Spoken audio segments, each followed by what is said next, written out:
Hey everybody, I'm Lindsay and this is my 2015 Booktubeathon Wrap Up. This was honestly not the best readathon for me.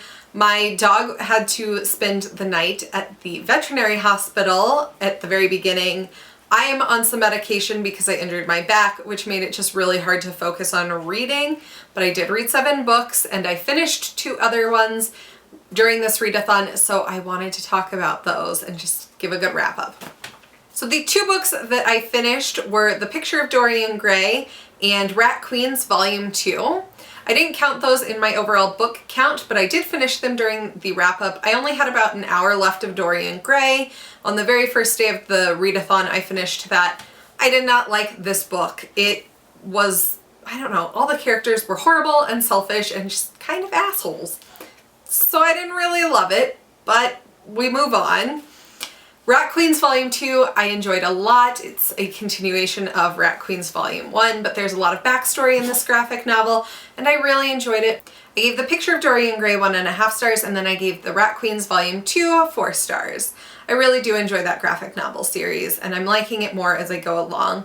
However, I am curious as to see how things will go since they've been having some staffing issues. Into the 7 books that I actually read for the readathon. First, for the challenge of read a book with blue on the cover, I read Cinderella Ate My Daughter.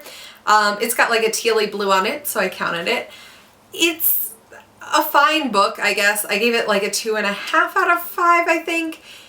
It is interesting, a lot of the research that she brings up, but it's written by a wealthy white lady, and it's really aimed at middle to wealthy white women. It seemed really self-congratulatory in some ways. The research was interesting, but I just didn't love it and I wouldn't necessarily recommend it. Challenge number 2, to read an author who shares the first letter of their last name with you. I read The Girl with All the Gifts by M.R. Carey. Christina Horner had mentioned this book in her latest wrap-up, but she didn't say much about it because she didn't want to give anything away. So I read the blurb and I was totally sucked in.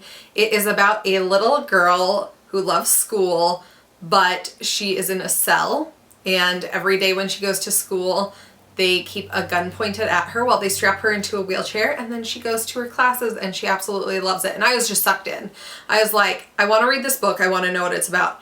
It is really good. It's a little bit horror-esque and I definitely had some cringe moments, but I don't really love horror and I loved this book and I would definitely recommend it. I would give this book like a 4 or a 4.5 out of 5. I absolutely loved this book. It was so good. For the 3rd challenge, to read somebody else's favorite book, I ended up reading Ariel Bassette's favorite book, Animal Farm. This has been on one of my like mental TBRs of books that I probably should have read in high school and didn't have to. I would give this like a 3 out of 5. It was fine. I can see why people really like it. It just didn't really grab me, but I can see the value in the book and why people like it so much, and I'm glad that I read it. For the 4th challenge of reading the last book you acquired, I read Suicide Squad, the New 52 Volume 2, which is Basilisk Rising. I read Volume 1 and I absolutely loved it. True story, I don't particularly love DC's heroes. I really do love DC's villains though. I think they're very interesting. I think their backstories are compelling, more so than the heroes. Don't hate me, this is just how I roll. So I picked up the 1st volume of Suicide Squad during Free Comic Book Day, and then it took me forever to actually get around to reading it. And once I read it, I just had to pick up Volume 2 right away, and I loved it. It did not disappoint. There's a lot of backstory in Volume 2, more so than Volume 1, and it's very, very interesting. If you're interested in reading the Suicide Squad, I definitely recommend the New 52 version because it's great. For the 5th challenge of reading a book without letting go of it, I picked up Pretty Deadly. This is a graphic novel that my husband had heard a lot of good things about.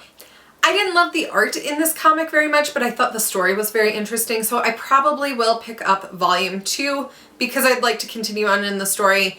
The art though, sometimes it felt very cluttered and like it was detracting from the story it was trying to tell. The 6th challenge of reading a book that you really want to read, I picked up Harry Potter and the Sorcerer's Stone.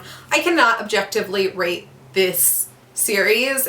They are all a 5-star to me because they hold such a special place in my heart.